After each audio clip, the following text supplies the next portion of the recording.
Enjoy it while you can." The words slipped out softly, barely louder than a breath, but colder than the knife slicing through the turkey. Victor froze. His hand trembled slightly as he lifted the glass of red wine to his lips. Something was off, a faint, metallic taste. Something that didn't belong at this Thanksgiving table. Candlelight flickered. Laughter filled the room. The smell of pumpkin pie drifted through the air. Yet suddenly everything felt staged, disturbingly fake. Across the table, James stared at his father.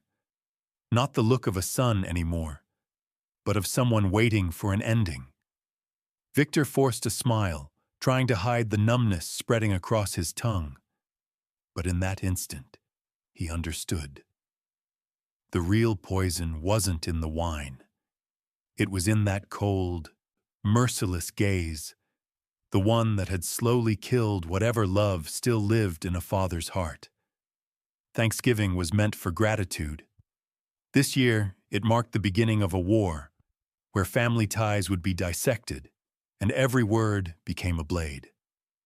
As Victor set the glass down, he knew his life was about to be poisoned to the very roots. Stay with me, because what happens next is far deadlier than anything in that wine. I still remember the day James was born. The sky outside the hospital window was pale blue, almost glass-like.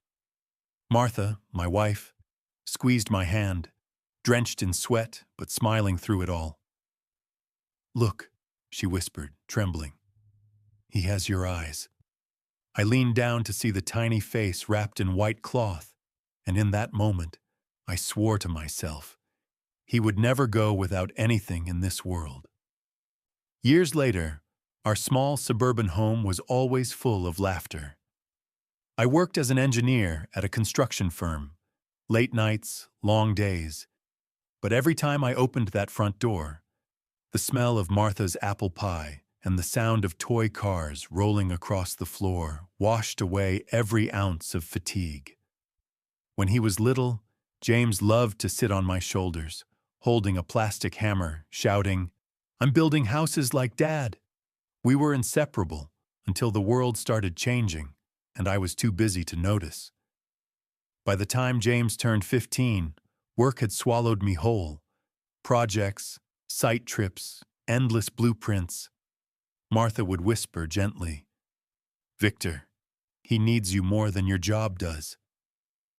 And I'd always reply, "Just a few more years. Someday he'll be proud of what I built." But I was wrong. That legacy I was chasing was the very thing that pushed me out of my son's heart. Martha began to weaken after James left for college. I thought it was just the weather. Until one night, the same night I received my industry award. The phone rang. The doctor's voice on the other end was cold, clinical.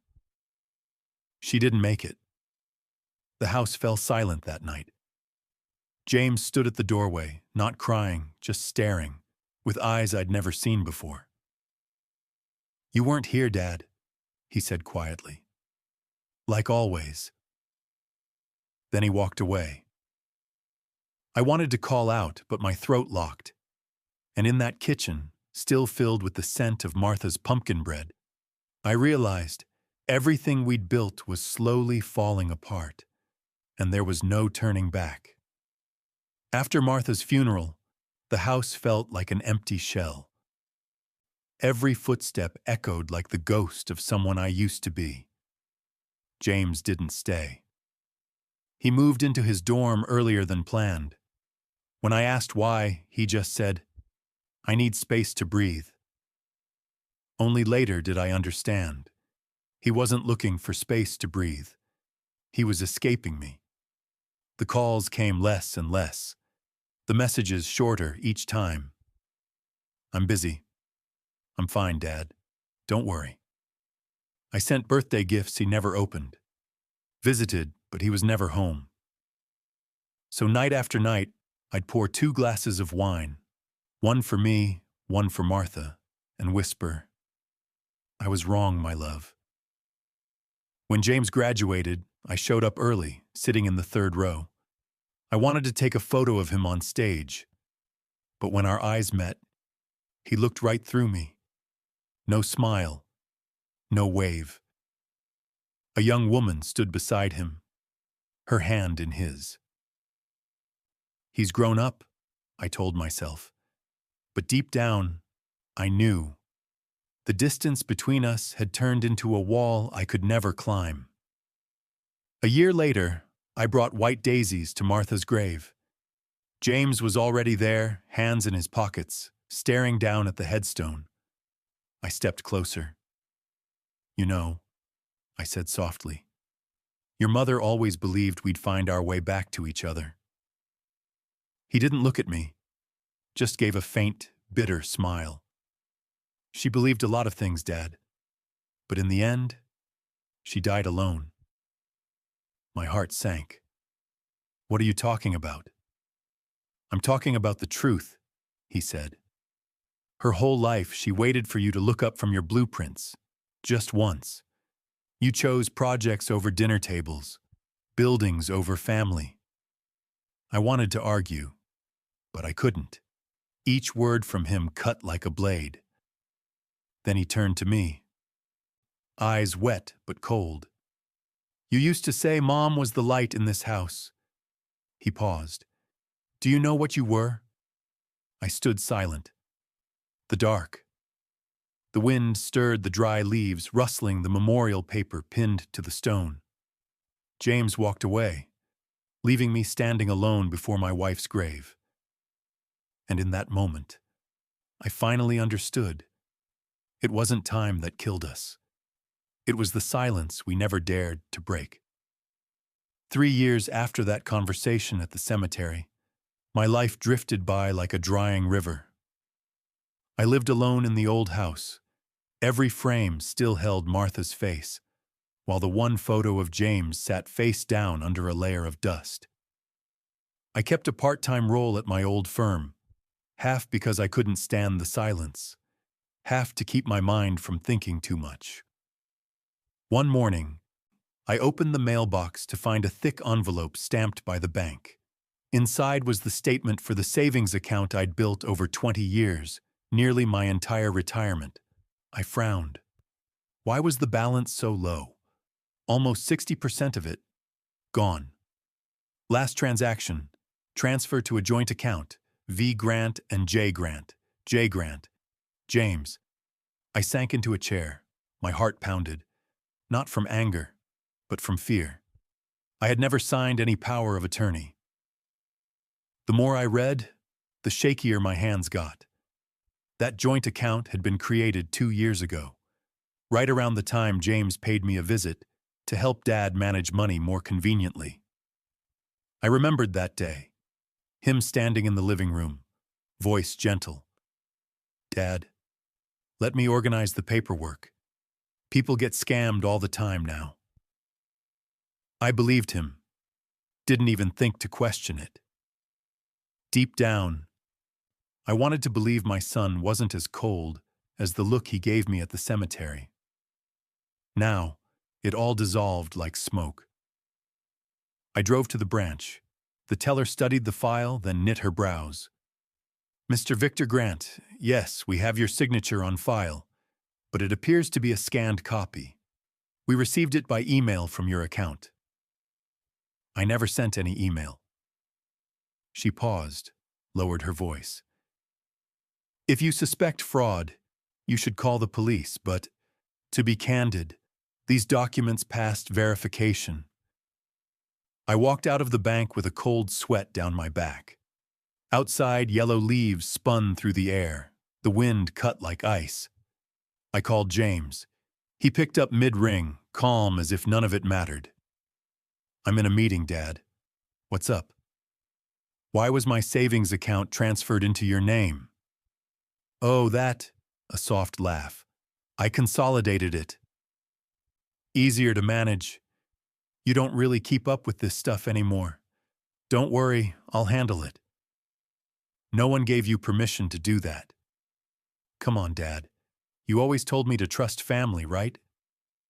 The line was quiet for a beat, and the words, so mild on the surface, tightened around my chest. My voice broke. "What are you doing, James?" "I'm protecting what belongs to me, to us." "No, you're taking what isn't yours." Silence, just a faint breath on the other end. "Dad, don't make this harder. Consider it the bill coming due for all those years you weren't there." The call ended. I sat in the car a long time, staring at the old street. Houses glowed warm on either side, but to me the world had gone dark. Inside me something rose. No longer suspicion, but the kind of fear that turns into truth. And I knew the poison in my son's voice had only just begun to drip into my life. 2 weeks after that call, James showed up at my door wearing the smile I used to know. The smile of a boy who ran to me for a hug after a bad grade. But now the smile had no light. It felt like a mask. "Dad, I'm here to explain," he said, setting a leather briefcase on the table. "I know you're upset, but this is all just a misunderstanding." I folded my arms and met his eyes. "A misunderstanding? Where did over $200,000 of misunderstanding go, son?" James chuckled and sank into the old sofa, voice airy, casual. "I invested it. Real estate deal. Double in 6 months. I want you to have a secure future. No nursing homes, no medical bills. You're old, Dad. Don't cling to cash." I stared at him. The way he said it could have convinced anyone else. Not me. "So you forged my signature because you care?" "Dad, I just processed the paperwork for you. You never handle the online stuff anyway." His voice was smooth, even tender. But between the words, I could smell control. He poured me a cup of tea, as if everything were already resolved. "I knew you wouldn't just take my word, so I brought proof." He opened the briefcase and laid out documents stamped with the logo Silvercrest Holdings. Contracts, signatures, seals, perfect in a way that felt counterfeit. My heart thudded. "Where is this company?" "Florida, a partner of a friend. And I've never heard of them, never signed a thing. Yet my signature is on every page?" He gave me a thin, thread-like smile. "Everything's e-signed these days, Dad. You know that." In that moment, I felt like a stranger in my own house. I walked to the shelf and pulled down a small wooden box. The old wills, the retirement papers, the shares. Everything I'd saved for my son's future. "Remember what your mother used to say? If you profit by abusing someone's trust, you'll stay poor forever." He was quiet a beat, then laughed. "Mom was a romantic. She didn't live long enough to learn kindness doesn't pay the bills." The blood pounded in my head. I stared at my son, the boy Martha had called the light of our lives, and saw only a cold shape in the room. "You're changing, James. Not because of money, because of how you see the world." He gathered the papers, voice steady. "Think whatever you want. The world doesn't reward nice guys, Dad. I'm just learning how to survive. By betraying the man who gave you life? It's not betrayal. I just refuse to become you. Broke, lonely, left behind." The door closed behind him so softly I could hear my heartbeat. I looked at the steaming cup of tea he'd poured and thought of that Thanksgiving night. The whisper in my ear. "Enjoy it while you can." I began to understand. The real poison wouldn't kill me fast. My son would dilute it day by day, deed by deed, wrapped in sweet words. It didn't stop there. After that civil conversation, James started showing up more often, not as a son visiting his father, but as a man inventorying assets. He wore a courteous smile and spoke in a soft tone, what outsiders might call thoughtful. I knew better. Every sentence was a blade wrapped in velvet. Dad, I handled your taxes this year. You don't need to touch anything, just sign. Dad, that old car drinks gas. Let me sell it. Seniors shouldn't be driving much anyway. Dad, want me to hire cleaners? The place looks cluttered, like a retirement ward. At first, I bit my tongue. I told myself he was worried, even if his words were rough. But the roughness curdled into scorn. One evening, I went to my granddaughter's birthday, James's little girl. The house was big and loud, full of music and clinking glasses. I stood in a corner with a small gift, a wooden doll I carved myself. When I handed it to her, James laughed, loud enough for the room. Guys, look, handcrafted from the last century. My dad still thinks kids prefer wood to iPads. The crowd chuckled. I stood there, face hot, heart racing. I didn't know what to say. My granddaughter, 6 years old, looked at the doll and murmured, "It's pretty, but Mom says it doesn't fit." I smiled, stiff and thin, swallowing the shame crawling up my throat. After the party, James walked me to the gate, then turned. "Don't be sensitive, Dad. People were joking. But honestly, your time has passed." "You teaching me how to live now?" I rasped. "No, I'm helping you liquidate the past." The words nailed themselves into my skull. I realized James didn't just want the money. He wanted to erase the father figure, to recast me as a useless burden, easier to control that way. I began to doubt everything. The forms I signed, the vitamins I took each morning. Every sip of water carried the echo of that whisper. Enjoy it while you can. One night a car stopped out front. James walked in with men in suits, a financial advisor, a lawyer, a real estate broker.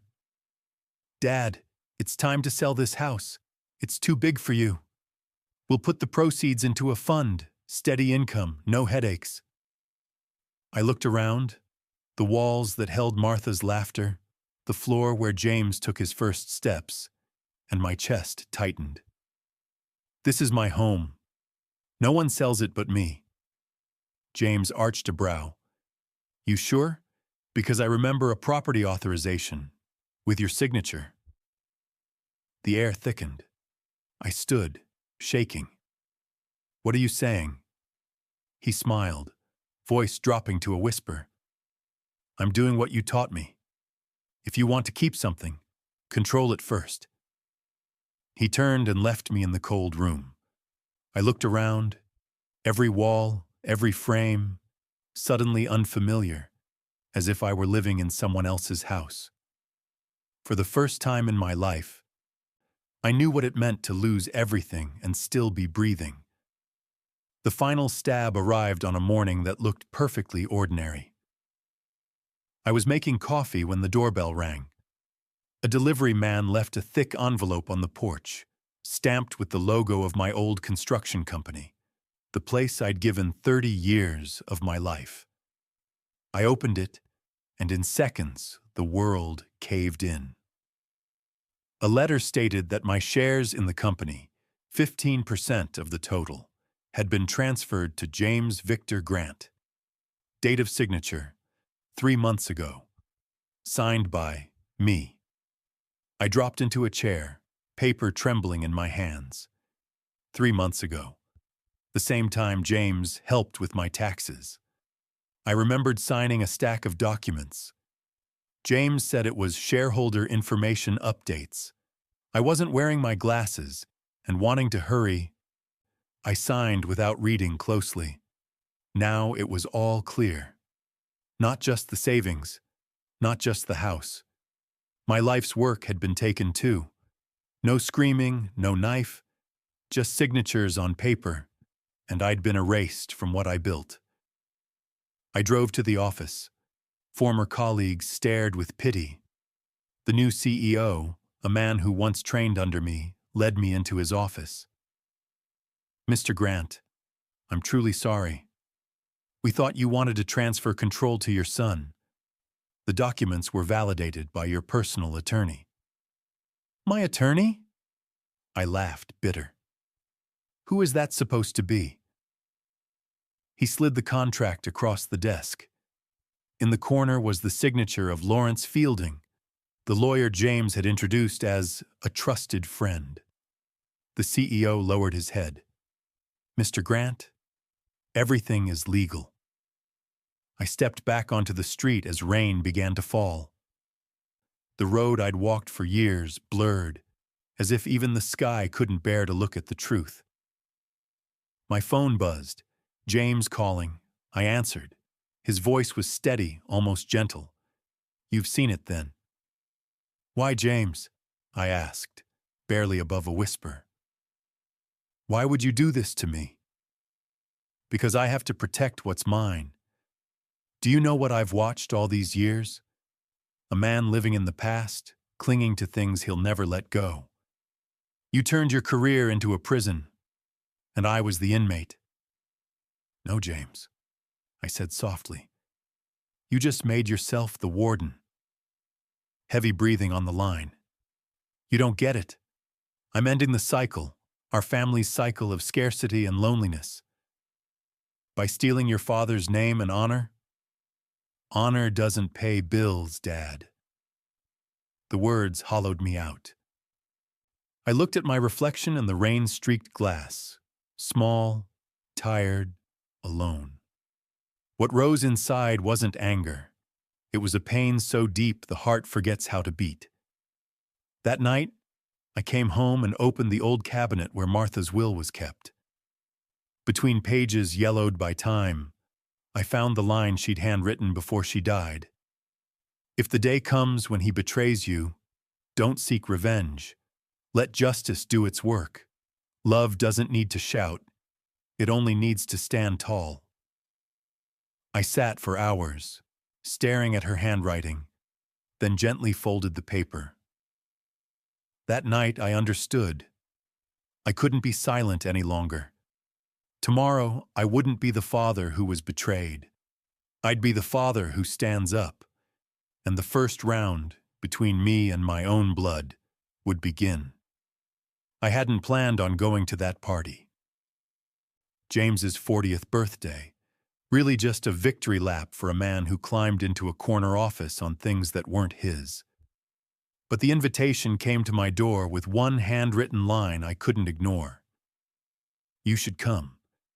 It'll be the last time I show you how successful I've become." So I went, not out of pride, out of need. I had to look my son in the eye and reclaim the only thing I had left, the truth. The mansion James rented blazed with lights and champagne, guests in black tie, laughter braided with soft jazz. I walked in carrying a small gift, an old pocket watch that had belonged to my father. 3 generations of hands, a symbol of time and honor. James spotted me from across the room and came in with arms wide, as if we were still the kind of father and son who hugged. "Dad, you made it! Everyone, this is my father. The man who taught me everything about hard work and success." A smattering of applause, curious looks. I felt like a relic being displayed, not a man being welcomed. The night rolled on. James poured wine for everyone. When he reached me, he held my gaze. "I know you like red," he said. "I bought the best." I took the glass but didn't drink. Martha's words echoed in my head. "If the day comes when he betrays you, don't spill blood. Let the truth do it." When the toasts died down, I stood. My voice was steady, but it carried through the room. "James, may I say a few words?" The air tightened. He smiled, easy as silk. "Of course, Dad. You're the guest of honor." I looked around. Curious faces, blinding lights catching on the rim of my glass. How strange. I began slowly. All my life I taught my son the value of honest work. Turns out he learned the opposite, that taking is quicker than building. A ripple of whispers. James lifted a brow, voice still velvet. Dad, it's a celebration. I set a large envelope on the table, inside copies of the share transfer documents with my forged signature. A celebration, yes, because tonight we get to see the truth. Is this how you mark your birthday? Using your father's name to sell off the life he built? The music died. The room turned heavy. Guests turned to James, suspicion slipping into their eyes. His mouth twitched, but he kept the smile. Dad's confused. Someone's been exploiting him. I don't know anything about this. Don't know, I said, my voice hardening. You signed my name, hired a lawyer to rubber stamp it, and moved the company into your hands. Is this my signature, James? Or yours? He stepped closer, dropped his voice. Don't do this in front of everyone. You don't want your granddaughter to see. I glanced toward the stairs. Little Anna stood there, half hidden, eyes wide with fear. I saw myself in that look, a person who once believed family was the safest place in the world. I set the glass down. My voice was low and shaking, but every word was clear. I've been silent long enough. Starting tonight, you don't get to poison me anymore. Not with wine, not with money, and not with my name. James let out a thin, brittle laugh and raised his glass. Come on, folks. My dad's a little emotional. Cheers, Dad. Enjoy it while you can. His words cut the air like a blade. I slammed my glass to the table. Crash, crystal shattering, red spilling across white linen like blood. No one spoke. No one dared laugh. I looked straight into my son's eyes. You just repeated the line that ended everything, but you forgot one thing. This time, the glass is yours. The sound of breaking glass hung in the air like a funeral bell for every lie in the room. Within seconds, James slipped back into the calm of a practiced manipulator. He stooped to collect the shards, then turned to the guests with a voice so gentle it chilled. I'm so sorry, everyone. My father's health hasn't been great. His doctor says there are early signs of memory loss. The room tilted. Soft murmurs. A sympathetic cluck of a tongue. I stood frozen, blood turning to ice. James kept going, voice thick with counterfeit concern. He forgets what he's signed and thinks people are out to get him. I've only tried to keep things stable. Maybe I made a mistake letting him carry this stress. Each word fell like silk, and each was a knife. Faces I knew for years now wore a thin film of doubt. Cousins, old friends, former colleagues. They no longer saw a father betrayed, but an old man unraveling. I wanted to shout that I was clear-headed, that my son had stolen everything. My chest clenched. My throat refused to open. James, do you know what you're doing? I forced out. He came close, set a hand on my shoulder with counterfeit tenderness. Dad, please. No one wants to see you worked up. Have a little water. A relative guided me into a chair. My hands were shaking. James held a glass to me. I looked at it. Then at him, our eyes clashing like crossed daggers. Poisoning me again? I said softly, just loud enough for a few to hear. James barked a laugh, sharp and mean. See? He's doing it again. You all hear it? He honestly thinks I'm hurting him. This is why I had to step in, so he wouldn't destroy everything he spent a lifetime building. The net cinched tight. Breath grew thin. I tried to stand, and the room lurched, an old heart condition snapping awake. Someone screamed, "Oh my God, he's going down!" I fell, shoulder striking the table, another glass bursting beside me. Through the blur, I heard James shout, "Call an ambulance! Hurry! My dad needs help!" He knelt, pressing his hands to my chest, performing compressions.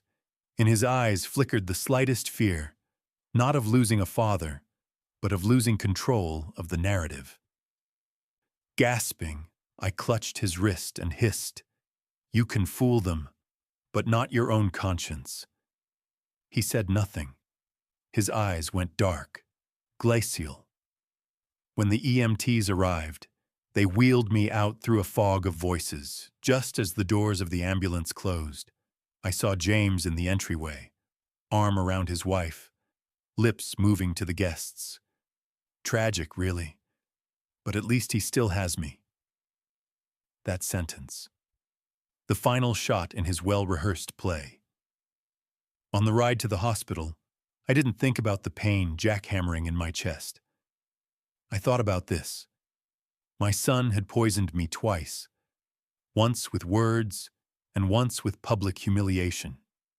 And I swore the next time I stood up, I wouldn't be a victim. The monitor beeped a steady rhythm in a room of white and cold.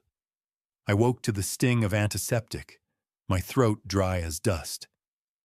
Light through the curtain split my face in half, one side living, one side dead. A nurse said I'd had a mild cardiac shock and needed rest. The person who signed my admission papers, no surprise, was James Grant.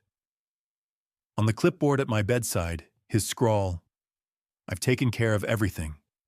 Don't discharge yourself without my permission." I stared at the words. Without my permission, an order for a prisoner, not a father. That afternoon, a young woman knocked and stepped in. Press badge, bright eyes, a hint of hesitation. "Excuse me, are you Victor Grant?" I nodded. "I'm Claire Porter, Morning Ledger. I heard you lost control of Grant Builders to your son. Is that true?" "How did you know?" I asked. She held up her phone. A headline on the screen. "Young executive James Grant takes full command of Grant Builders, honors his ailing father's wishes." Below it, a photo of James holding my hand at a transfer ceremony, a picture I'd never taken. "That photo is fake," I rasped. "I never agreed to any of it." Claire set a recorder on the tray. "Do you have proof?" I managed a thin, tired smile. "Not yet, but I will." In that moment, a different fire lit inside me. Not blind anger, but the clean burn of someone who's hit bottom and has nothing left to lose. I told her everything. The power of attorney trick, the transfer contracts, the friendly lawyer who wasn't, the party. Claire listened without interrupting. When I finished, she said, "Mr. Grant, if you permit it, I'll investigate. But be careful. James Grant has more than money. He owns a piece of the narrative." "I don't need protection for my reputation," I said. "I need protection for the truth." After she left, I asked the nurse for my personal bag. Inside was my old phone. I opened the email chain James had used for months. Dozens of e-signature requests, padded with warm little notes. "Just confirm this for me, Dad." One attachment I'd never opened. A contract labeled Full Authorization. Halfway down the page, I hit the line. Grant Builders, Inc. transfers full executive authority to James Victor Grant. My chest tightened, not from illness, but from the stupidity of trust misplaced too long. I printed the document, slid it into a folder, and wrote on the tab, Exhibit 1. Night fell. The hospital sank into quiet, wind hissing down the corridor. I sat up and stared at my reflection, thinner, older, but the eyes were different. No resignation. I whispered, "Martha, I promised to let justice do its work. It's time." I texted Claire, "Tomorrow, 9 a.m., I'll tell everything. Bring a recorder." Then I looked out the window at the prickle of city lights. Somewhere below, a man slept easy in a luxury home, certain he'd won. He didn't know the father he thought he'd broken had just begun to fight back. I left the hospital earlier than planned the next morning. The nurse tried to stop me, said I needed 2 more days of monitoring. I just smiled. Some illnesses don't respond to medicine, I told her. They need the truth. I headed to the office of Evelyn Ross, an independent attorney Claire had recommended, well known for cases involving family asset abuse. Her office was small and spare, none of the glossy law firm sheen. But Evelyn's eyes were sharp as a blade. She sifted through the folder I brought, email printouts, transfer contracts, the forged power of attorney. At the last page, she looked up. "Mr. Grant, I won't sugarcoat this. Legally, your son has already won half the fight." Why? Because every document carries your signature, and the e-signature system logs show your home's IP address. In the eyes of the law, that looks like valid authorization. I went still. "You're telling me there's nothing I can get back?"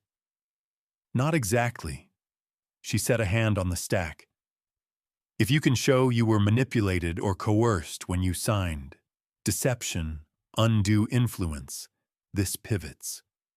But we'll need evidence, witnesses, and motive." I nodded. "I have all of that. I just need time." She studied me, measuring resolve. "Do you understand what you're up against, Mr. Grant? James has money, private counsel, and a narrative machine. One misstep and they'll torch your reputation. Turn you into the paranoid old man they say you are?" I gave a dry laugh. "Reputation? He already stole it. I only want back what's right." Evelyn's mouth twitched into a smile. "Then we begin. I'll trace Silvercrest Holdings, the project James claims he invested in. My gut says it's a laundry front." I set a small USB on her desk. Every email he sent me for the last 2 years, and audio from the birthday party. There's a line where he says, "I'm just learning how to survive." Evelyn plugged it in and played the clip. James's voice was crisp, calm, and smug. When it reached, "Are you sure, Dad? That authorization has your signature." She paused. "Mr. Grant," she said slowly, "that's a tacit admission. Pair it with the transfer trails and we can petition the court to reopen under financial fraud within a fiduciary relationship." For the first time in months, heat came back to my chest. "How soon do we start?" "Right now. I'll need you to sign a representation agreement, ink this time, not digital." I signed, slow, steady. When the ink dried, Evelyn said, "James may have grabbed the money, but you still hold what he doesn't, righteous ground. Let's show him how justice moves." By noon, I stepped back into daylight, feeling something I thought I'd lost. Strength. Not the strength of youth, the kind forged when a man has nothing left to fear. On the drive home, my phone buzzed. A text from an unknown number. "Mr. Grant? I know about the shares. I used to do accounting for James. Meet me 8 p.m., Harbor Cafe. There's something you should see." Signed, Harold Bennett. A name I'd never heard, but every instinct said my counterattack had just found its first ally. A light drizzle fell as I stepped into Harbor Cafe, a small place tucked against the riverbank. Warm amber bulbs rippled on the water like the breath of someone keeping a secret. I chose a window table and wrapped my hands around a fresh cup of black coffee. 5 minutes later, a lean, hollow-faced man came in. Baseball cap. Eyes scanning the room before he approached. "Mr. Grant?" His voice was rough. "That's me. And you are?" "Harold Bennett. I worked internal accounting for Silvercrest Holdings. The place your son says he invested your money. I studied him. There was something in his eyes I recognized, the fear of someone who's seen too much. He slid a thick envelope onto the table, speaking low. In here, wire confirmations, internal emails, transaction sheets between James Grant and Silvercrest's director. It's all laundering. The company's a shell. No real office, no staff, just an anonymous account in the Caymans. I opened the packet. Numbers bled off the pages like fresh wounds. One email read, J. Grant, your investment is papered. Once your father signs, the pipeline is smooth. I looked up, heat rising behind my eyes. You're sure this is real? Harold nodded. I generated the transfer schedules. I left when I realized they were siphoning funds through a fake charity facade. But I know how this ends. James will erase anyone holding proof. A cold pinch ran down my spine. You're saying he might follow, threaten, or worse, he said. I've had strange calls all week. Outside, the rain thickened. A black sedan idled a short distance from the cafe. Harold glanced at it, his face draining. See that car? Been on me 2 days. If they know I'm meeting you, we're both in the crosshairs. I lowered my voice. Why help me? He met my eyes. Because I had a son too, and I stayed quiet while this company dragged him into debt. I won't watch another father get destroyed. I gripped his hand. Thank you. I'll protect you. And the truth. He pulled a small USB from his coat. Full data mirror. If anything happens to me, give it to attorney Evelyn Ross. She'll know what to do. We stood to leave. The rain slashed sideways. As Harold moved toward his car, an engine revved hard. The black sedan surged past, tires knifing through a puddle, spraying the sidewalk. Harold jerked back behind a parked car. The sedan slowed at the intersection. Brake lights blinked 3 times. Then it vanished into the rain. Harold's breathing came ragged. You see? They know. Go now, Mr. Grant. I'm leaving town tonight. I looked from him to the USB, small, but heavy as a key to a locked vault. Whatever happens, Harold, I'll bring this into the light. He managed a thin smile. When you win, tell the story. Not for revenge, so people remember. Truth doesn't die. He disappeared into the storm, swallowed by wet streetlights. I stood there, rain soaking through my coat, and felt a new fire rise. Tonight, I wasn't the man stripped of everything. I was the man carrying the evidence my son feared most. And I swore. No one would bow to a lie bearing the name Grant again. The next morning, I reached Evelyn's office through a hard, needling rain. The USB in my fist felt like a block of lead. Every step was a promise. If this is the last fight of my life, I'll spend every breath on it. Evelyn opened the door with tension in her eyes. Do you have it? I set the USB on her desk, voice gravelly. Transactions between James and Silvercrest. Invoices, emails, wire logs. We also have a witness. Harold Bennett, internal accountant. He's being tailed. She nodded and plugged it in. As the files populated, her expression shifted from surprise to shock. Good God. This isn't just financial deceit. This is multi-state money laundering. If the court accepts this, James faces criminal charges. My hands clenched. My heart hammered. Let's file now. Evelyn printed 3 thick packets, sealed them, and called a judge at the New Haven State Court. When she hung up, her voice was calm and iron. The case is on the docket. You've officially reopened Grant versus Grant. I exhaled slowly. Relief barely had time to settle before my phone rang. A familiar voice slid in, cold and amused. "You do know how to make a scene, Dad."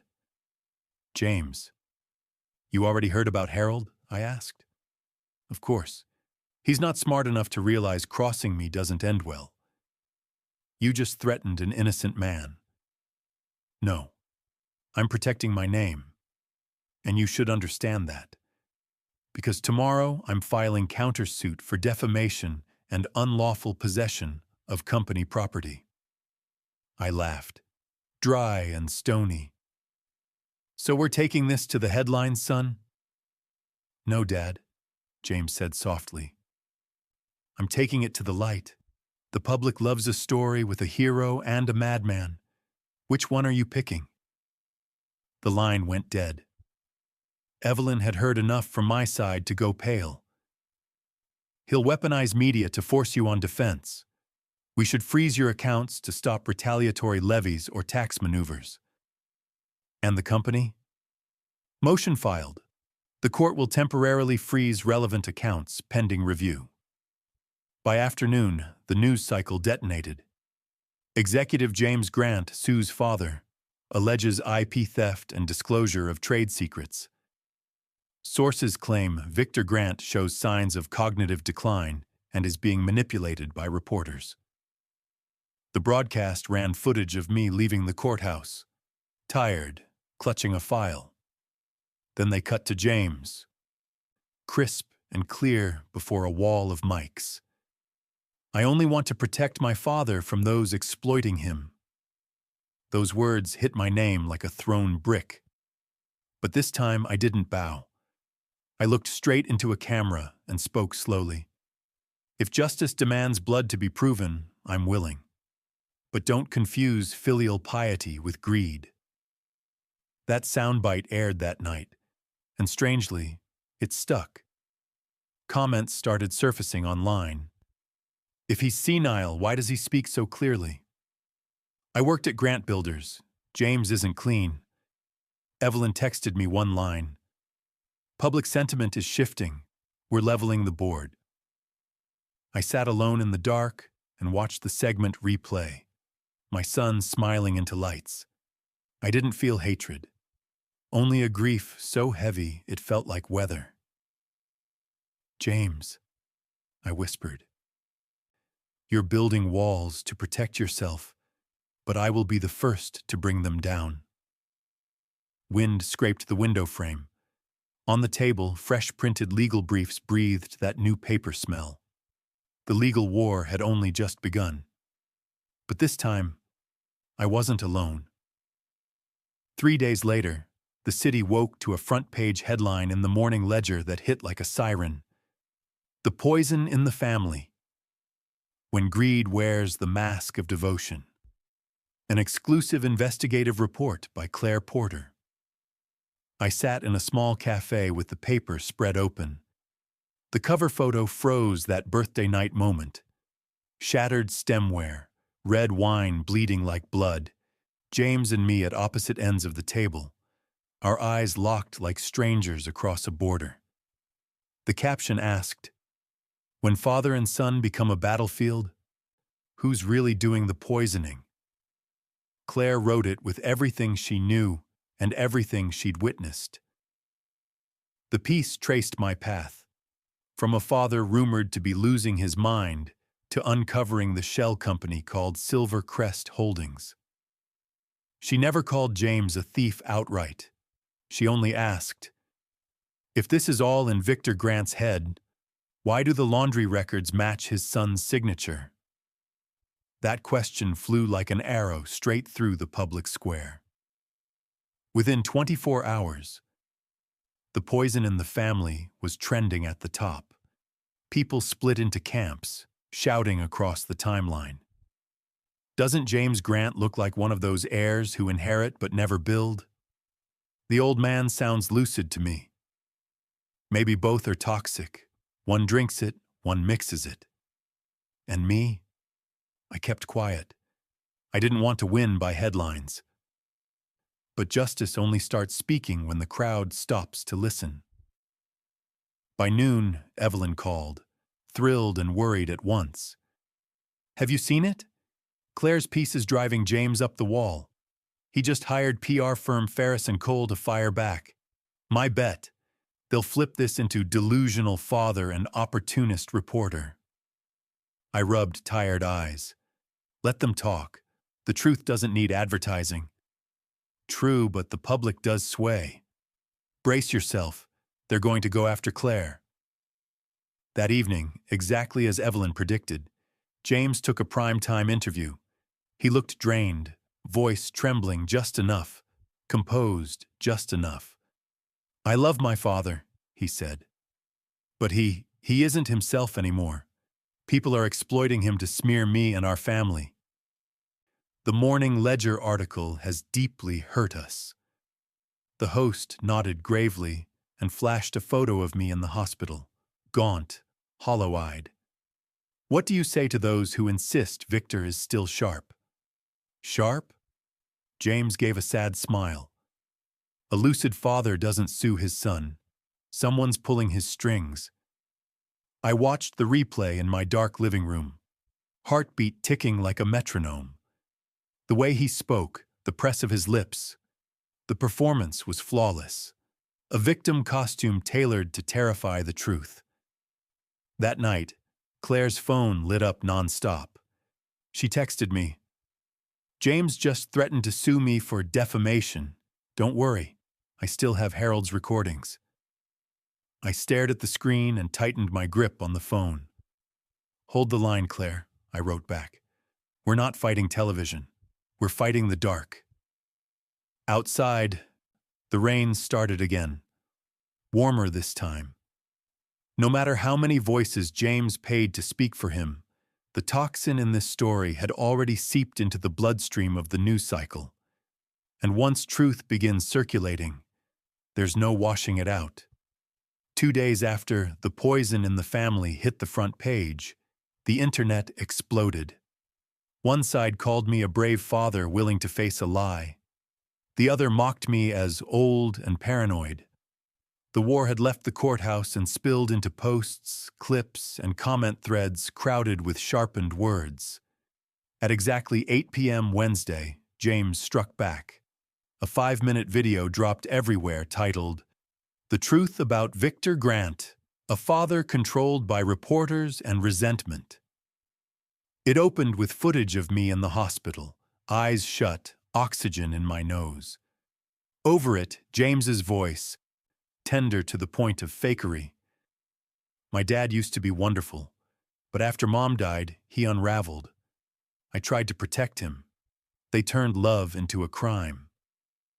Midway through, the edit cut to me shouting at the party, trimmed to remove James's baiting beforehand, and to Claire leaving my house, stamped with red text. "Reporter manipulates Victor for clout." The production was slick. Subtitles, mournful strings. Within hours, 2 million views. I watched it in the dark, hands shaking. Evelyn called, fury pressed flat under control. His PR machine is top tier. They've cast him as the wronged son. Major outlets are already walking back their first takes. I exhaled. They'll try to finish me in the court of public opinion before the real court opens. "Don't lose hope," Evelyn said. Someone just reached out to me, a bank employee who handled James's accounts. I sat up. "Say that again." "Her name is Marissa Coleman. She's willing to testify that James asked her to rubber stamp fake confirmations for Silvercrest transfers. She kept the original data." A thin beam of light cut through my chest. "Is she safe?" "Not sure. She says she's being followed, but she's coming forward anyway. I set a meeting for tomorrow night. I want you there." I didn't sleep. Every time I closed my eyes, I saw James in that video. The practiced anguish, the weaponized tears. The boy who once sang along to the radio in my back seat had learned to turn sympathy into a blade. By morning, the narrative swung again. A talk show banner scrolled, "Is James Grant the victim? A new witness is about to speak." Claire went on air, bruised with exhaustion, but bright with resolve. "If we fabricated this," she said, "let the court prove it. But remember, data doesn't lie. Only the people who hide it are afraid of the truth." Minutes later, Justice for Victor began to rise alongside Stand with James. 2 hashtags, 2 armies. A father-son suit turned into a national ethics quake. That evening, Evelyn and I met Marissa in a quiet mall cafe. She was around 30, tense, decisive. "Mr. Grant," she said, placing a tiny memory card on the table. "These are the original access logs. I made a backup because something felt wrong. James moved over $2 million to the Caymans, then routed it back through another company under your name." I went still, heart pounding in my ears. Evelyn stared at the card like it was a diamond. "You realize giving us this could be a banking violation?" "I do," Marissa said, meeting our eyes. "I also realize that silence would make me complicit for the rest of my life." Outside, a tall shadow crossed the window. Marissa flinched and turned away. "We need to go," Evelyn whispered. "Tonight he'll learn we have a witness." As we left, I glanced back. Marissa was still at the table, watching through the rain. For the first time in years, justice didn't feel like an idea. It had a face, a voice, and it knew how to tremble in the dark without breaking. News of the banking witness leaked overnight. By morning, every network carried the crawl. Bank employee M.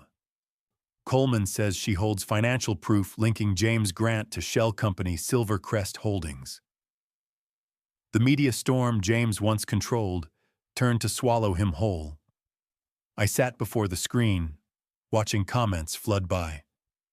"If she's legit, James could be looking at prison." "No one fears real evidence like the guilty." Dad was right. The poison wasn't in the wine. It was greed. At 10 a.m., Evelyn called, breath tight. "James is rattled. I'm hearing he has people watching my office. Be careful. Don't go anywhere alone." That afternoon, I reached Evelyn's building to find the window frames pried and police tape up. A guard said, "2 intruders last night. Alarm scared them off. They trashed a file cabinet and ran." Evelyn stepped through the doorway, face like winter, eyes on fire. "They're desperate." I've mirrored Marissa's data to 3 drives and shipped 2 out of state. If James wants the truth erased, he'll have to burn the world. I nodded. Then it's time people see who he really is.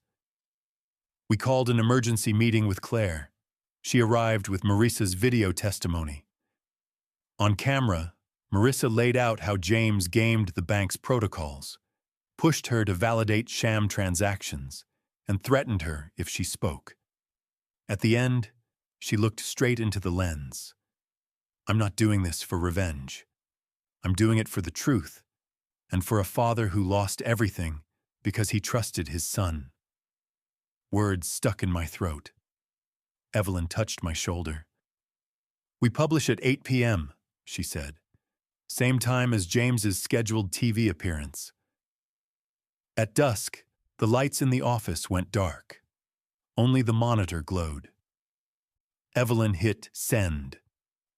The video went live on the Morning Ledger platform alongside the headline, "Banker's Testimony, the Truth is Not for Sale." In 10 minutes, it was everywhere. Hundreds of thousands of shares, millions of views. The comments detonated. "James Grant, explain this. Who's confused now? If Victor is lying, why would a banker risk her career to speak?" At 9 p.m., James took his studio seat. But instead of a hero's welcome, he faced a split screen. Marissa's sworn statement playing in full. The color drained from his face. He stammered, "This is fabricated. She was paid." The host cut in. "Coincidence or not, the FBI just confirmed it has opened an inquiry into Silvercrest Holdings." Comment, Mr. Grant? Silence. The camera tightened on his eyes, shaken, sweating. In that instant, an entire country watched the scaffolding of a false empire buckle.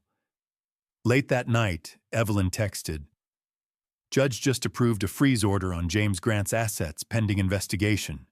We won this round." I stared out the window at the city, bright as ever, and felt strangely quiet inside. There was no joy, only emptiness. I had spent a lifetime teaching my son to be honest. Now the truth itself was grinding him down. Claire called, voice unsteady. "Mr. Grant, people online are calling you the father who said what no one dared. Do you want to make a statement?" I gave a sad smile she couldn't see. "No, Claire. Let the truth speak for me. My son poisoned the world with words. Now those same words will be his antidote." Outside, the media storm closed around James. I folded the paper and wrote one plain line in my notebook. When light defeats darkness, the torchbearer doesn't celebrate. He simply knows he has burned himself to do it. That morning, a heavy fog clung to New Haven. The state courthouse opened early, but a wall of cameras already waited out front. Long lenses aimed at the grand doors where the Grant family war would finally enter its endgame. I arrived in an old suit and the gray tie Martha once picked out. Evelyn walked beside me with a case file thicker than a Bible. Claire followed quietly, recorder in her pocket. Across the hall, James appeared, tailored suit, flashbulbs in a frenzy, a newsroom smile pinned perfectly in place, as if this were just another press conference. When our eyes met, time held still. We weren't father and son anymore. We were two opposing worlds, one surviving on lies, the other standing on truth. 9 a.m. court in session. Judge Lydia Crow, famously unflinching, spoke in a steady, toneless cadence. Case of Grant vs. Grant on charges of financial fraud, forged signatures, and conversion within a fiduciary relationship. Plaintiff, Mr. Victor Grant. Defendant, Mr. James Victor Grant. Hearing my son's full name in that chamber landed like a gavel on my chest. James lifted his chin. "Present." I answered softly, "Present." Evelyn opened. "Your Honor, this is not a mere property dispute. It is a calculated con disguised as filial devotion. We will show that James Grant exploited his father to illegally transfer shares and assets using a shell, Silver Crest Holdings." She rolled out the proof. Original emails, core banking logs, Marissa Coleman's testimony, and Harold Bennett's recordings. The room fell to paper rustle and projector hum. James said nothing until his lawyer, a silver-haired bulldog named Frank Wilder, rose to counter. "Your Honor, the plaintiff spins a sentimental narrative. Yes, transactions occurred, but every document bears Mr. Victor Grant's signature, authenticated by his home IP and biometric checks. Legally, that is valid authorization." I stared straight at James. "You can forge a signature, you can buy a clerk, but you can't forge a conscience." He answered evenly, "Conscience doesn't pay bills, Dad. I did what you never could." A murmur rippled. The judge tapped her gavel. "Order." Evelyn stepped forward and played Marissa's video. Her voice came clean through the speakers. "I confirm that James Grant pressed me to falsify transaction verifications and threatened my job if I refused." Wilder cut in. "She's not a proper witness. She violated bank confidentiality." Evelyn's hand hit the table, light but lethal. Her statements have been corroborated by the FBI. From the press row, Claire stood and held up a live bulletin. "Federal investigators confirm an active probe into Silver Crest Holdings." James glanced at me, just a flicker, but in it I saw for the first time fear. No performance, no polish. Just a young man watching his wall of lies lose bricks, Judge Lydia made a note. We will recess for 30 minutes. The defense may respond when we resume. I rose and watched James step out. No words passed between us. Only a thick silence of two people sharing a last name from opposite shores of justice. In the corridor, a reporter shouted, "Mr. Grant, if you win, will you feel vindicated?" I faced the lens. No, I want justice to win. If it doesn't, none of us truly wins. I walked on. Behind me, strobes crackled. Ahead, I knew the real fight was only half run. The 30-minute recess dragged like 30 years. When the gavel fell again, every spotlight swung to the defense table. James lifted his head. Calm face, bruised eyes. Wilder stood, voice firm. "Your Honor, my client maintains that Victor Grant, due to advanced age and cognitive decline, has been manipulated by third parties into filing a baseless suit." He flashed hospital records and neurology assessments on the screen. These Mercy Hospital 2023 reports show episodes of short-term cognitive disorder. The plaintiff's memory is unreliable. A wave of whispers. I caught it clearly. Is he actually losing it? My fingers dug into the armrest. Evelyn cut me a look. Steady. Breathe. Wilder pressed on. Mr. James Grant carried the company, covered expenses, cared for his father, only to be betrayed. We moved to dismiss. The claims rest on distorted recollections and unresolved grief. Judge Lydia turned to me. "Mr. Grant, would you like to respond?" I stood. "Your Honor, my memory may falter. The truth doesn't. If I forgot anything, it's only the part where I kept forgiving the son I trusted." Evelyn stepped in, low, resonant. The defense omits that these evaluations came from James Grant's private physician. More importantly, we have evidence that undercuts that narrative. She cued another video, a soft light, a slight tremble in the frame. Then a woman's voice, gentle, familiar, tightened my chest. "If you're watching this, I'm gone. Victor, don't forget our son, but don't forget yourself. If one day he hurts you, don't let sorrow kill your reason. Let justice do its work." Martha, her voice moved through the courtroom like warmth finding cold stone. Evelyn continued. "This recording was made during Martha Grant's final year. Her words are clear, her face unmistakable, and crucially, she attests that Victor was fully lucid. The memory loss theory is a smokescreen." Silence. James shot to his feet. "That's staged. You can't prove it's authentic." Evelyn lifted a letter. Certified copy from St. Clair Hospital, where Martha received care, extracted from official records and verified by digital forensics. Even Judge Lydia looked up, eyes sharpening at James. "Mr. Grant, anything further?" He inhaled, trying to steady himself. "She isn't here to defend me. You're using my mother's past against me." I faced him, voice catching. "No, James. You buried your mother's memory long ago. She doesn't need to take sides. Real love doesn't require a defense." Someone sniffled behind us. A reporter wiping tears but keeping the camera trained on my face. I felt no triumph. Only the ache of a father watching his child wander so far he no longer knew what was real. Evelyn turned to the bench.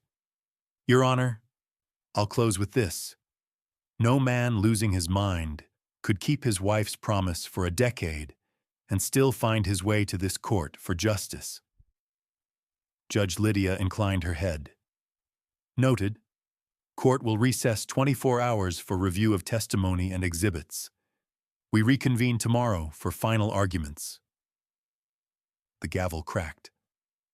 I sat, head bowed slightly. Outside, a thin wedge of light slipped through the window, narrow, fragile, but true. Judgment Day came under a hard New Haven downpour. Rain hammered the courthouse glass like the heartbeat of a trial, deciding more than law, deciding a family. The room was packed. Live trucks idled outside. I walked in oddly calm. Evelyn carried our final brief, an ace she'd kept hidden. Across the aisle, James looked hollow, eyes bruised from sleepless nights. He wore a suit, but the top button hung open, tie loosened. The CEO armor was gone. Only a man remained, feeling the rope tighten. Judge Lydia struck the gavel. Before sentencing, the court will permit one supplemental exhibit from the plaintiff. Evelyn stood and slid a USB into the console. Your Honor, this is internal security footage from First National Bank, where James Grant executed his initial transfer to Silvercrest Holdings. The FBI authenticated it and decrypted it 3 days ago. The screen bloomed to life. There was James in a private desk bay with Marissa. He set a thick envelope on the counter and spoke low. All you need to do is sign the confirmation. I'll handle the rest. Marissa shook her head. James leaned in. You don't understand. This is for my father. A beat. Then that familiar, devastating smile. He pulled out a pen, engraved, "To Dad, for building dreams." The gift I'd given him at 16. He scrawled a name across the form, Victor Grant. The courtroom went soundless. There was nothing left to say. Rain blended with the collective breath in the chamber. James bent over, hands to his face. No. No. Who authorized that camera? Evelyn's voice cut clean. The same security system you funded to hide your crimes. Justice doesn't ask permission, James. It only asks for time. Judge Lydia leaned forward. Mr. James Grant, do you wish to speak before sentencing? He rose, shaking. His eyes were raw. His voice was ragged. I just wanted to be seen. My whole life, all I heard was work, company, honor. Not once did I hear I was enough. I wasn't trying to kill him. I wanted him to notice me. I stood, memories flooding, the boy on my shoulders once asking, Dad, when will I be as good as you? I hadn't answered. Maybe that silence planted the seed for everything that followed. I faced my son. James, I did see you. I'm sorry that now, the person I see isn't the son I knew. He collapsed back into his chair and cried without sound. The gavel struck 3 times. Having reviewed all evidence and testimony, Judge Lydia said, voice iron and rain, the court finds Victor Grant is the lawful owner of all shares in Grant Builders. James Grant is guilty of forgery, conversion, and financial fraud, and is hereby sentenced to 8 years incarceration with seizure of implicated assets. The hammer's echo ran cold through the wood. James lifted his head, tears mixing with the storm outside. No theatrics, no denial. Only the look of a man meeting the harshest truth of his life. As the officers reached for his wrists, I stepped closer and whispered, You have what you wanted. I see you. I just wish the man I see hadn't lost himself. He bowed his head and said nothing. When they led him away, I looked up at the courthouse window. The rain had stopped. A thin shaft of sun cut across the floorboards where my tears fell. Not the tears of victory, but of an ending. Evelyn's hand settled on my shoulder. You did it, Victor. Justice stood with you. I answered, tired and light at once. No, Evelyn. Justice won today. A father's heart never does. That winter came early. Wind swept down New Haven's streets with a dry, needle-cold bite. The trial was over, the sentence delivered, but its echo hung in the air. Heavy, fractured. No one felt at peace. James was transferred to Franklin State more than 3 hours from the city. Grant Verdi's Grant owned the front pages for weeks, then faded like every other media storm. But the storm inside me never cleared. It churned every time I saw the name James Victor Grant printed on anything at all. The day they took him away, rain hammered the pavement. I didn't go outside. I stood at the upstairs window and watched the prison convoy slide along our street, red lights strobing across the old plaster wall like a boundary line being carved, again, between father and son. Inside prison, James became gossip. A young executive, once touted by Forbes' future leaders, now in gray, mopping floors, scraping pans. Old friends stepped back. Partners scrubbed his name from deals. Grant Builders, the work of my life, was placed under special oversight. Any contract with James's fingerprints on it drew an investigation. I heard it all on the evening news and felt no triumph. Only emptiness. One morning, Evelyn dropped by with the last property filings. She set a coffee on the table, studied me, then said, "You know he filed for divorce. His wife moved home with their daughter. She wrote the court. I won't raise my child in the shadow of deceit." I said nothing. "You really don't feel vindicated?" she asked. "Victor, you won." I stared out at the yard. The old swing still rocked in the wind. I remembered James as a boy. Every time he was grounded, he'd sit out there swaying until I came to call him in. I didn't win, Evelyn. A father doesn't win when his child collapses. That night I dreamed of Martha. She stood on the porch in a white dress that lifted with the breeze, her voice warm as it ever was. "You did what was right," she said. "Right doesn't mean it hurts less, does it?" I could only nod. James will have to walk his own road. Don't let anger blind you. One day you'll see. What he needs isn't punishment. It's a chance to see himself. She smiled and faded into a wash of soft light, leaving me with the patter of rain on the window. A week later, a letter arrived from Franklin. The handwriting shook, rushed. "Dad, I'm not asking for forgiveness. I just need to know. Would Mom ever forgive me?" No signature. I recognized the script anyway. The lines of a man who hadn't slept in nights. I didn't answer. I took the letter to the yard, sat under the red maple, and watched the leaves fall. I thought of Martha. I thought of a 10-year-old boy promising, "I'll make you proud, Dad." Now that promise was wind. The next afternoon I drove to Franklin. Through the glass in the visiting room, James stepped in. Thinner, hair longer, hollow-cheeked, but the hard edge in his eyes was gone. When he saw me, he stopped, disbelieving. "Dad," he said softly. I nodded. "I'm not here for the court. I'm here for Martha." He gave a brittle laugh. "I know. She's still the only reason you might forgive me." I met his gaze. "No, James. Your mother taught me forgiveness, but only you taught me what loss really means." We sat a long time without words. No tears, no embrace. Just two people with the same last name staring through thick glass. Like looking into a mirror that reflects mistakes you can't sand away. As I stood to leave, he called after me. "Dad, I remember what you used to say. Justice doesn't have to shout. It just has to stand up." I've bowed my head long enough. I'm going to learn to stand.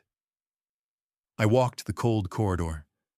For the first time in years, I heard something in my son's voice. No arrogance, no lie, just a trace of a man. 3 years passed after sentencing. Time blurred the media storm, but couldn't mend the hairline cracks in a heart. James remained at Franklin. I visited once a quarter, no more. Each time he'd changed. Quieter, leaner, the contempt gone from his eyes. The letters started coming regularly, the handwriting still ragged, the words lighter, truer. Dad, I worked in the wood shop today. My hands are hard now. But building something with my own strength, it's strange. Maybe I'm starting to understand what you meant by the value of work. In here, nobody knows who I was. Maybe for the first time, I get to be who I am. The letters kept coming. No excuses, no self-pity, notes about the garden, about repairing a table, tutoring another inmate to read. Once he sent a photo of a simple wooden chair he'd made, a line beneath it. For you, Dad. If I ever get out, I'll rebuild the old swing. I smiled, really smiled, for the first time in years. While James learned to begin again behind the walls, I started again outside them. Evelyn told me not to live buried in the past and made a suggestion. You were conned, you were robbed, and someone forgave you for what you weren't. Turn that pain into power for someone else. So we launched the Silver Truth Foundation, a small group that helps older adults whose assets have been siphoned by their own families. I sat with young lawyers, offered free consults, helped prep filings, drove to houses when clients couldn't travel. Sometimes in their eyes, I saw Martha. Sometimes the boy James used to be. Once, an elderly woman squeezed my hand and said, "Mr. Grant, my son betrayed me. I still want him home. I don't want to win. I just want him to look at me without lowering his head." I held her hand, voice unsteady. Someday you'll see. Forgiveness isn't weakness. It's a parent's last strength. I wasn't only saying it to her. Every month I mailed James our newsletter with a note. I'm working, son. Justice isn't revenge. It's how we keep our hearts clean. He always wrote back, Dad, I read everything. I can see you in every line. If I'd known how to see you sooner, maybe things would be different. I'm teaching a kid here who conned his parents. I told him our story. He asked, "Did your father forgive you?" I said, "He hasn't said it, but I can read it between the lines." My eyes blurred. Some answers don't need to be said out loud. In the fourth spring, a letter arrived from Franklin's warden. Inside was a handwritten application, James Grant, requesting early re-entry programming. Condition, a family sponsor. On the line, sponsor, he wrote carefully, Victor Grant. I studied the signature for a long time. Blue ink, straight, steady. No more frantic scratches. I don't know how long I took to decide. I only know that when I signed, my hand trembled. Evelyn asked, "You're sure? After everything, you'll stand for him?" "Not for him," I said softly. "For Martha, and for me. Forgiveness doesn't rewrite the past. It can still save the future." She nodded. Martha would smile. That night, at the window, I watched a stubborn star burn through drifting clouds. "You're starting to make it right, James," I whispered. "And I'm learning how to love you again. From the smallest things up." The morning James walked free, a light June rain fell, as if the sky itself wanted to rinse something human clean. I waited outside Franklin's gate. For 12 years, that gate meant failure. Today, it cracked open like a beginning. When James stepped out, he didn't look like a once proud executive, just a man in an old shirt, a small duffel, eyes unsure. We faced each other through the rain. Silence, a few seconds long.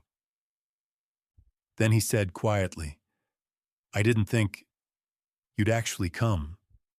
"I didn't come to send you off," I answered. "I promised to be here when you came back." He lowered his head. For the first time, he was truly quiet. No defense, no spin, just the silence of someone who finally knows the price.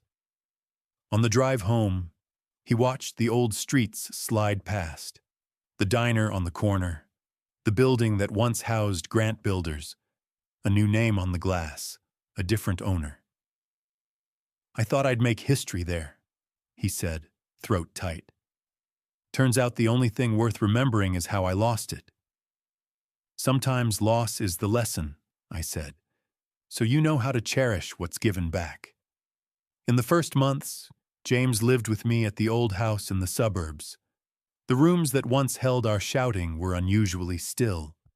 Each morning he rose early, made coffee, tended the yard.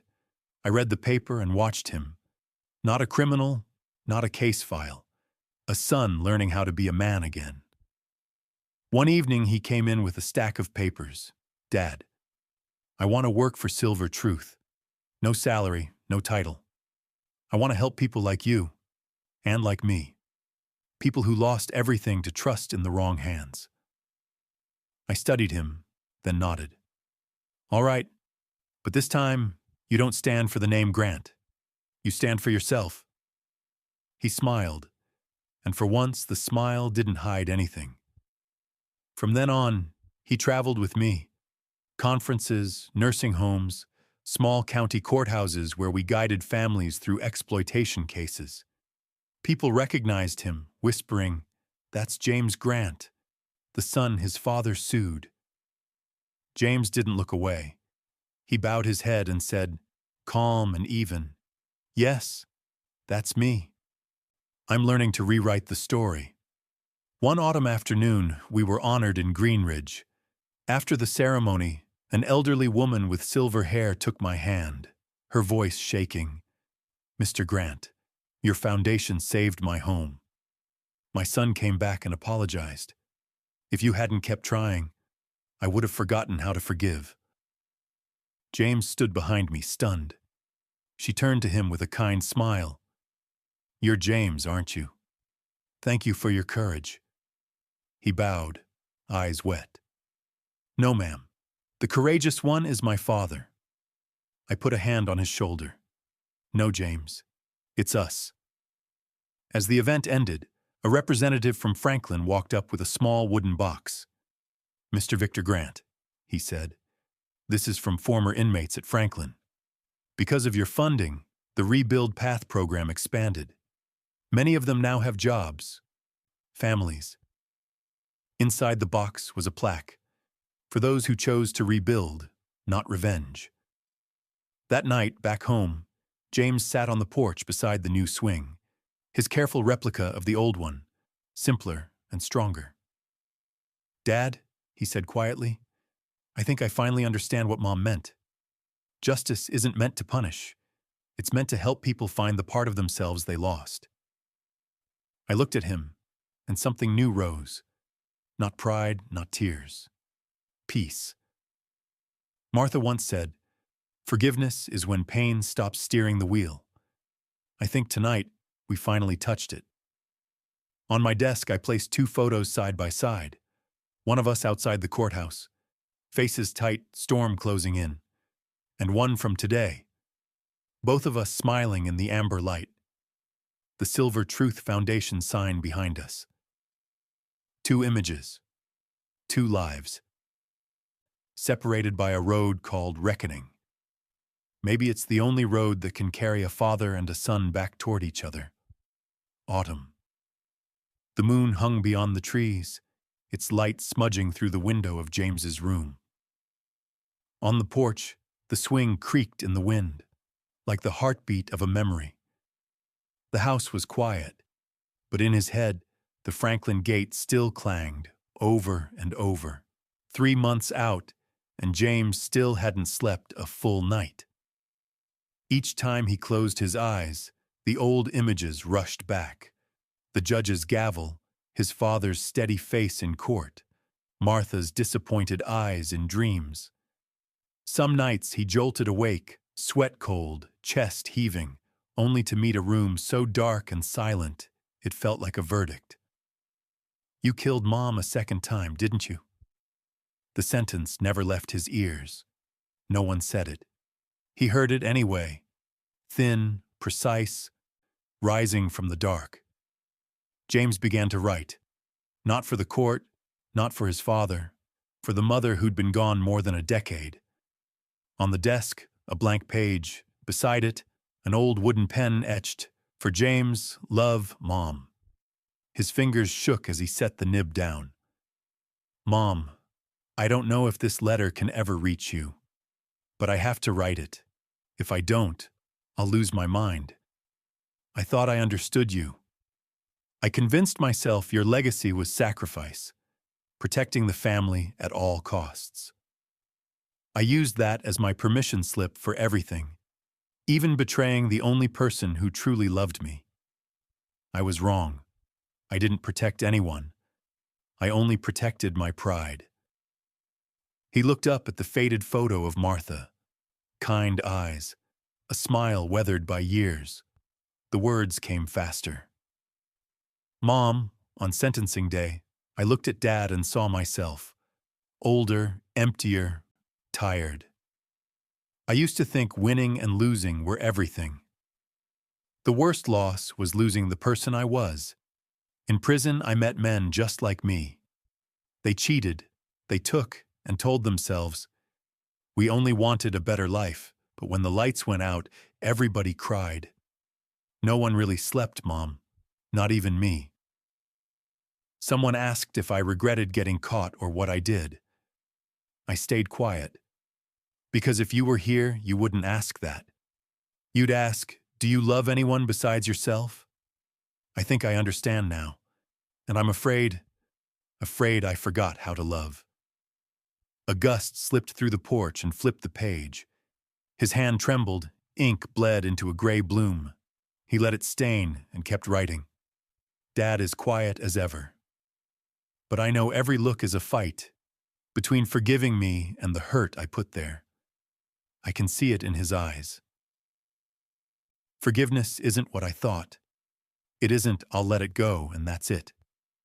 It's waking up every day, seeing the person who broke you, and choosing not to hate them. Dad is doing that. And me. I'm learning." He checked the clock.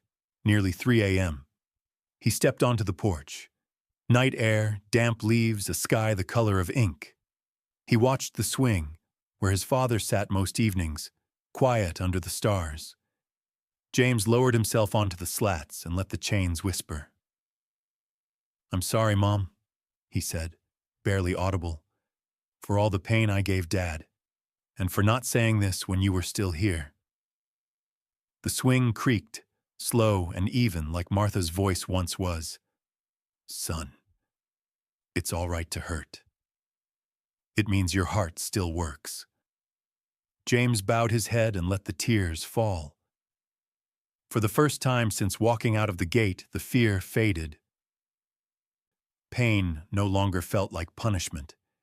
It felt like proof that there was a heart left to offer. Before going in, he folded the letter and slid it into a small wooden box beneath his mother's photo. "Tomorrow I'll show Dad," he whispered. "Because the one who needs to hear it isn't just Mom. It's him and me." He fell asleep at the desk, hand resting on words not yet dry. Outside, the moon spread a thin silver over his regret, a fragile light, but enough for a lost soul to find the way home. Morning light slipped through the curtain and onto the desk. The ink had not fully dried, one corner blurred like a scar that hadn't set. Victor stepped out and found James on the porch, dark ringed eyes, a cold cup of coffee warming no one. "Couldn't sleep?" Victor asked, voice soft and sanded down. James shook his head. "I wrote something. I think you should read it." He stood, handed over the folded pages. Victor said nothing, just turned inside. James stayed on the porch, listening to the soft rasp of paper within, every rustle thudding his heart with fear and hope. Victor sat, opened the letter, and read. "I was wrong, Mom. Dad is doing it. I'm still learning." By the end, his hands were shaking. He set the pages down and drew a long breath. Something caught at the back of his throat that he couldn't swallow. When he stepped back out, James hadn't moved. Light stitched across his tired face. "You read it?" Victor nodded. "I don't know how many times I can say I'm sorry," James said, voice unsteady. "I know words can't undo what I did. I just want you to know. I miss her. And I regret not only losing everything, but making you lose your faith." Victor watched him for a long moment. Then he sat beside him and looked out at the yard where a breeze teased the maple branches. "James," he said quietly, "do you know why I kept that swing?" James glanced over and shook his head. "Because your mother loved it. She said, 'No matter who leaves, the swing stays, so there's a place to sit when they come back.'" His voice dipped. "I've been waiting there for you 10 years, not to punish you, hoping, because deep down, I believed you'd see it someday. That justice isn't a courtroom. It's the part of your heart that knows right from wrong." James pressed his lips together. Tears rose fast. "I don't deserve forgiveness." Victor gave a sad, slight smile. "No one deserves it. Forgiveness isn't a reward. It's how both of us stop living in the past." He set a trembling, warm hand on his son's shoulder. "I forgive you. Not because you've paid enough, but because I won't carry my anger to the grave. Your mother wouldn't want that. Do you understand?" James broke. He slid to his knees and wrapped his arms around his father's legs like a child.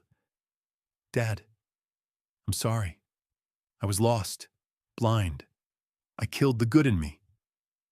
Victor leaned down, palm cupping his son's head, each word plain and steady. "That's enough, James. Sometimes regret is the strongest confession we have."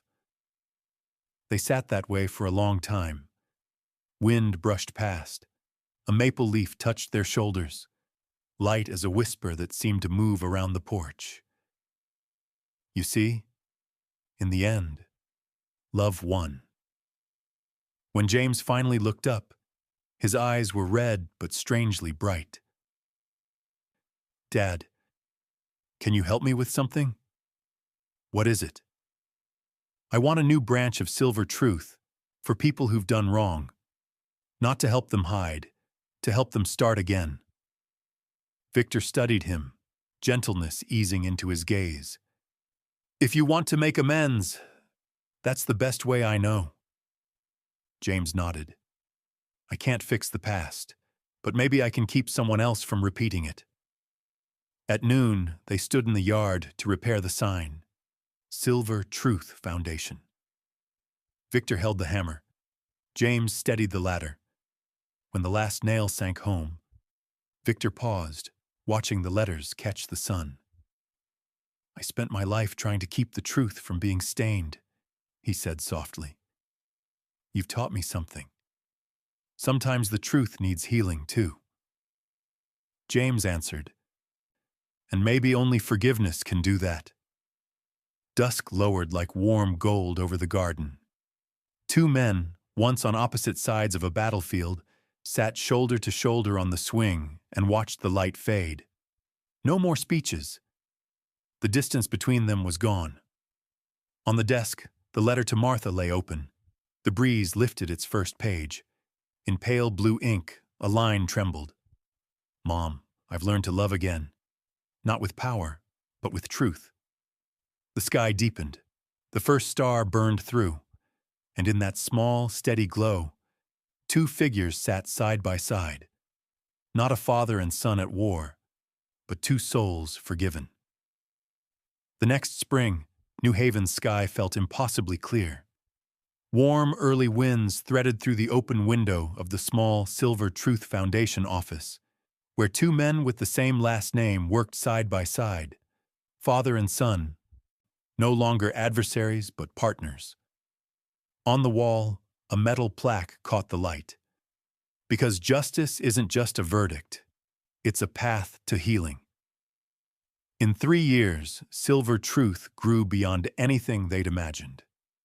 What started as a small volunteer legal team in New Haven now had branches in 8 states. Hundreds of older adults, swindled out of savings, abandoned by their own children, received legal help and the scaffolding to rebuild their spirits. What moved the public most was this: the head of the foundation wasn't only the former victim, he was also the man who once did the harm. James Grant no longer appeared in sleek suits. He faced the public in a plain shirt and an honest smile. He didn't dodge his past. He told it as confession and caution. "I used to think justice meant winning," he said. "Now I know justice means having the courage to face yourself." Victor kept to the background, watching quietly. Every time someone shook James's hand and thanked him, his heart eased. The son who once broke him was now helping him rebuild trust for others. One afternoon, they returned to Greenridge, where the elderly woman they'd once helped now lived in a care home. She still remembered them. When Victor and James stepped in, she took their hands and said, trembling, "Mr. Grant, James, I didn't think I'd see you again.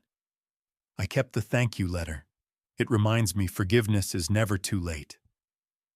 She pointed to a small photo on the wall. She stood between Victor and James the day her deed was restored. In careful letters beneath, she'd written, "Family isn't blood. It's respect and love." The words stilled Victor. He looked at James, now a man who knew how to bow his head, listen, and share. In that moment, Victor understood. Everything he'd lost had bought this. On the drive back, the car rolled through sunlit hills. "See?" Victor said. "Sometimes the rarest thing isn't getting back what we lost. It's learning how to give it to someone else." James smiled. "When she said that, I thought of Mom." Victor nodded. "She's still here, in everything we do." They rode in silence the rest of the way. Not the silence of distance, but of two souls set right. That night, James opened the foundation's inbox. Dozens of messages, stories shared, pleas for help, and notes that simply read, "Thank you for proving people can change." He read each line, a new steadiness in his eyes. He glanced at Victor, still finishing the day's report. "Dad," he said softly, "I can't redo my youth. But at least, I'm finally living my adulthood right." Victor looked up and smiled. "You're doing well, James. That's the greatest gift I've ever received."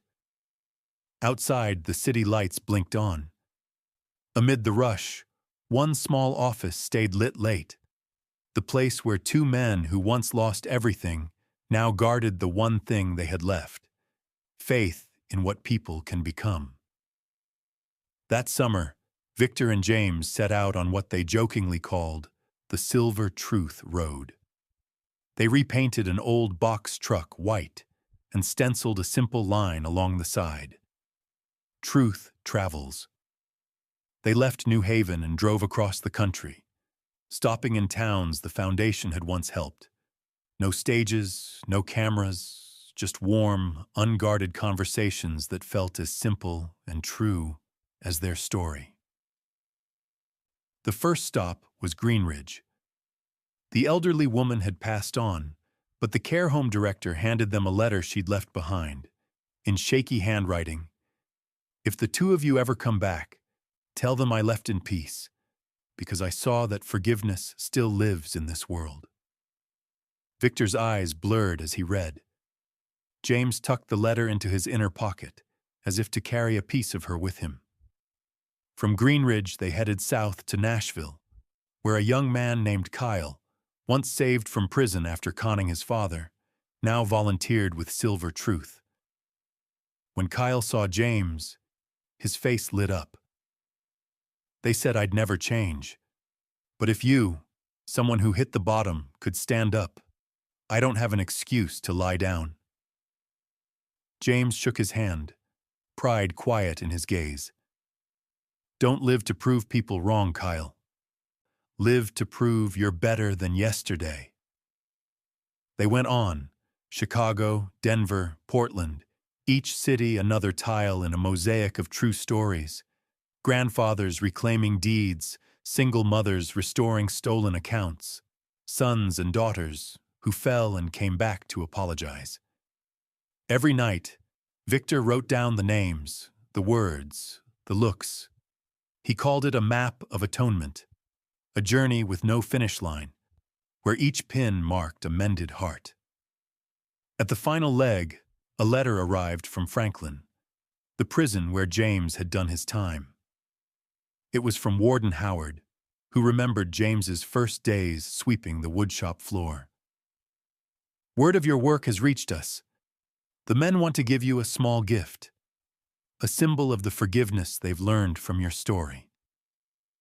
When they arrived, dozens of inmates stood smiling in the yard. Warden Howard stepped forward with a handmade wooden box. On the lid, forgiveness builds stronger walls than any prison. Inside was a slat from the old yard swing, the one James sat on through his first 3 years. Beneath it, a note in an inmate's hand. Thank you, Mr. Grant. You taught us that regret isn't a burden. It's a beginning. James had no words.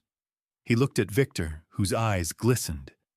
Dad, he whispered, this might be the closest I've ever come to full forgiveness. Victor's hand found his shoulder. No, James. This is full forgiveness. Not just for you, but for anyone who thought they were lost for good.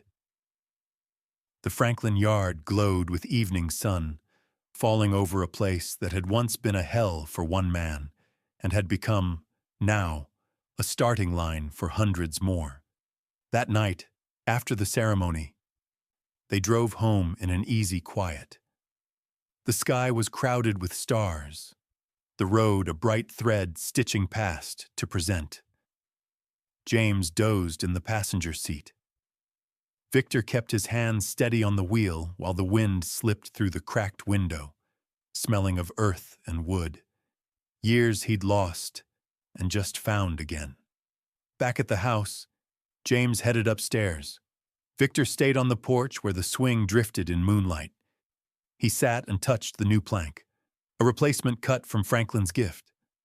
Plain, true, beautiful. He tilted his face to the sky and let the words come, a soliloquy for the living and the gone. Martha, I finally understand. Justice isn't the gavel's strike. It's the moment a person sees their wrong and chooses to live differently. Forgiveness isn't weakness. It's the only way a heart remembers how to be free. And family isn't blood alone. It's made of respect and love. He paused and breathed. A small wind answered. The swing replied with a gentle creak like her voice from far away.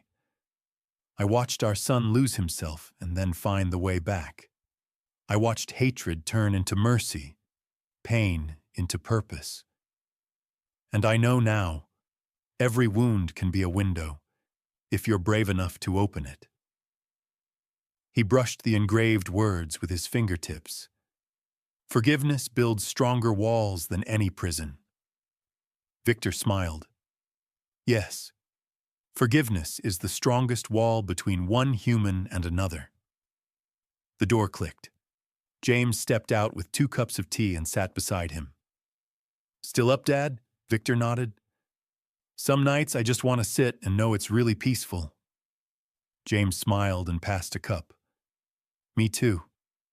For the first time in my life, I feel light. They watched the moon wash the garden. Maple leaves fell like old hurts, loosening their grip. After a while, James said, "If Mom were here, she'd be proud." Victor's laugh was soft. "No, son. If Mom were here, she'd say, 'At last, those two stubborn men learned how to sit still together.'" They both laughed. Small sound, big room, enough to scatter the dark. Victor lifted his eyes straight into time's lens, as if speaking to anyone out there, reading or watching from the rubble of their own lives. "If you hear me now, remember, justice isn't for revenge. It exists so we can learn to love again. Family isn't just blood. It's respect and love. If there's someone you can forgive, do it while you still can. Sometimes a single act of forgiveness saves two souls." A breeze moved. They sat in silence and watched the first light of day arrive. Sun touched the foundation sign, and the letters flashed as if written in gold. Truth heals. Love redeems. The pain had closed its circle. What remained was the light of forgiveness, stretching down the road where a father and a son, together, had found their peace. If you've ever thought it's too late to forgive, remember Victor and James. Share this, follow the journey, because what you forgive today might be what saves you tomorrow.